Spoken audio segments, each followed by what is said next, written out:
তোরা এটা দেখ zero one by X square নেই এখানে এক্স আছে নেই এক্স এর জায়গা কত X square one by one by এখানে এক্স আছে নেই এক্স এর জায়গা কত ওয়ান বাই এক্স স্কয়ার এখানে এক্স আছে নেই এক্স এর জায়গা কত বসানো বুঝা গেছে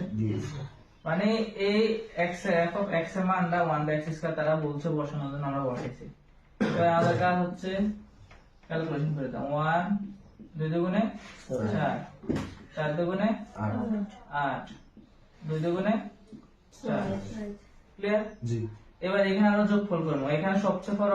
পাওয়ার ঘাত কত 8 তাহলে x টু দি পাওয়ার 8 হচ্ছে আমাদের লসাগু এবার এটা হচ্ছে লব এই লসাগু দ্বারা লবের সরাসরি গুণ x টু দি পাওয়ার 8 একে প্লাসের এখানে x কয়টা 4টা এখানে কয়টা 8টা 8টাতে 4টা গেল আছে 4টা তাহলে x টু দি পাওয়ার 4 প্লাসের এটার সাথে এটা বাদ তাহলে 1 এর 1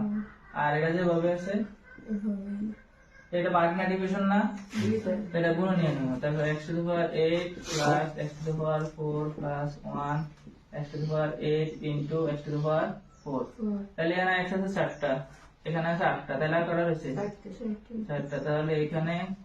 x to the power 8 plus x to the power 4 plus 1 x to the power 4 এটা হচ্ছে আমাদের